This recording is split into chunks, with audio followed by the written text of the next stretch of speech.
All right, ready to dive in. Today, we're going deep, and I mean deep into the Great Salt Lake. Deep dive is right. You know, it's funny, you hear Great Salt Lake, and you think, okay, big, salty, what else is there? Right. Turns out, a lot else. I've been looking over our source material excerpts from the Great Salt Lake Wikipedia page. Classic. And honestly, I'm blown away. This lake is like a history lesson, a science experiment, and a nature documentary all rolled into one. It really is something else. It's not every day you get to explore a place that makes the ocean look like a freshwater pond, salinity-wise. Huh. Yeah, that's one way to put it. But you're right, the salt is only the beginning.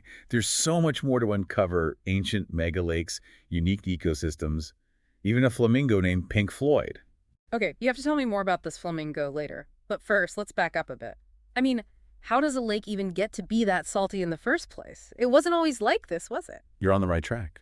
Our salty friend here actually started as something much, much bigger: Lake Bonneville. Imagine a lake so large, it'd make Lake Michigan look like a puddle. Seriously?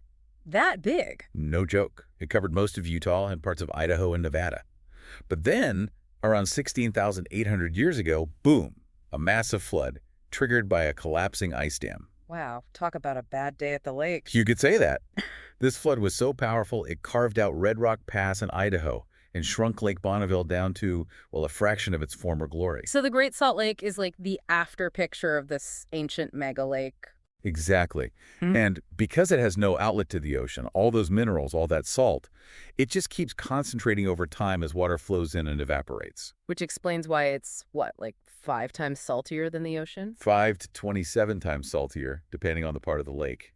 Imagine taking a dip in that. Oh, I've seen pictures, people bobbing around like corks. You'd practically be bouncing off the surface. Pretty much. You become incredibly buoyant. The That's- salinity is so high, it's like swimming in a giant bowl of Epsom salt.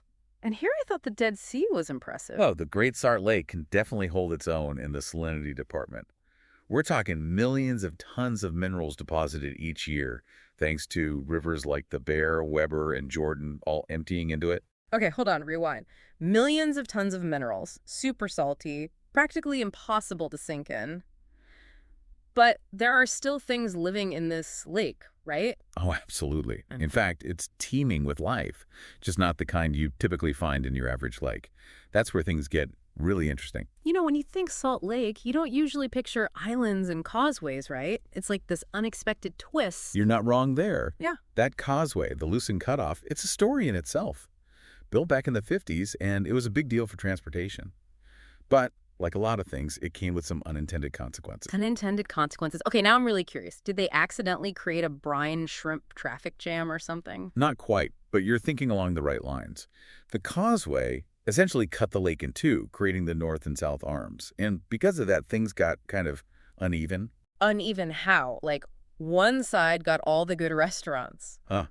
More like one side got all the salt.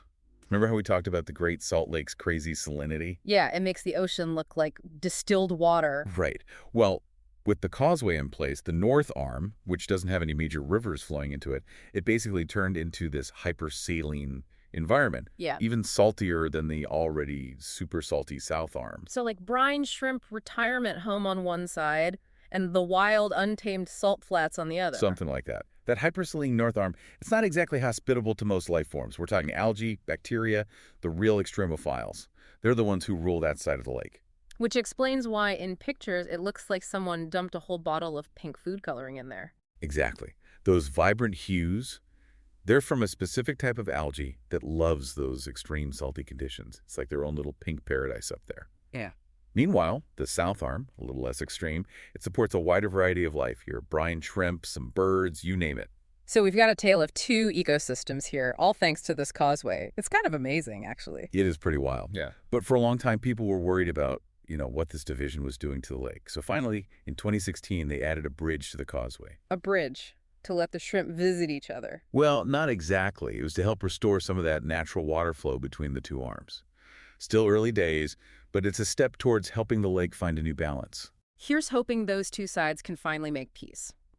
But, as we're talking about threats to the Great Salt Lake, the causeway seems almost insignificant compared to this whole shrinking water level issue. Yeah, that's the big one. And it's not just the lake itself we have to worry about. It's the whole ecosystem, the surrounding communities, even the air quality. It's all connected. Okay, definitely not a giant puddle of salt anymore. This is serious stuff. But before we dive into the heavy stuff, remind me again about that flamingo. Okay, so we've got islands, causeways, a hypersaline north arm. It's like a whole world out there.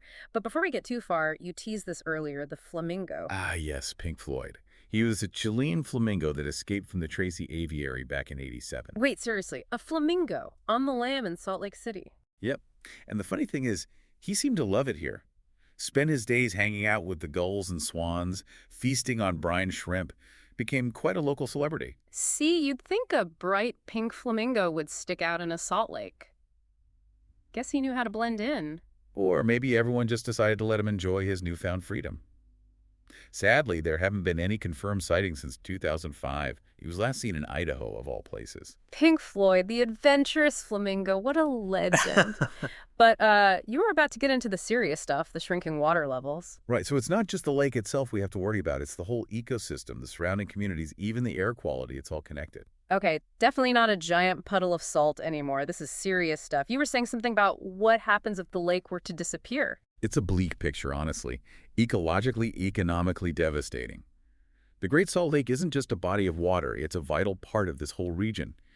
But it's also more than just data points. You know, it's a place that holds a special place in our collective imagination. Legends, myths, folklore. The Great Salt Lake has it all. Okay, see, now that's what I'm talking about. We've talked about the science, the challenges, but what about the stories? What kind of tales has this salty giant inspired? Well, for starters, there's the legend of the water babies. Local folklore says you can hear the cries of infants coming from the lake, luring people to their doom. Okay, that's just creepy. Right. Then there are the stories of the lake monster, often described as this creature with a crocodile's body and a horse's head. Hold on, a crocodile head on a horse? That's what they say. It's a bizarre image, isn't it? There have been reported sightings over the years, but nothing definitive. Of course not. That's Yeah. what makes a good monster story. But it's not all just mythical creatures, right? Didn't I read something about whales in the Great Salt Lake once? You're talking about the Great Salt Lake whale hoax. Now, that is a story. Don't leave me hanging. Tell me everything. Okay, so picture this. The late 1800s, newspapers are going wild with this story about a British scientist who supposedly released whales into the Great Salt Lake as an experiment. Whales in the Great Salt Lake? That's almost as strange as the horse crocodile thing. Right. It's a pretty ridiculous idea when you think about it. Yeah. The lake is way too salty for whales. There goes my dream of a Great Salt Lake whale watching tour. But still, it's interesting how these stories, true or not, they tell us something about how we see this place, you know? Absolutely. The Great Salt Lake, with its stark beauty, its extremes, it really captures the imagination. It makes you realize even something as seemingly simple as a giant puddle of salt, which, by the way, I'm never calling it that again. It can hold so much history, so much wonder. I think that's a good takeaway. The Great Salt Lake, it's a reminder that even in the most unexpected places, life finds a way. And that those places, they're worth protecting. Couldn't have said it better myself. Thanks for joining us on this deep dive into the Great Salt Lake. Until next time, keep exploring.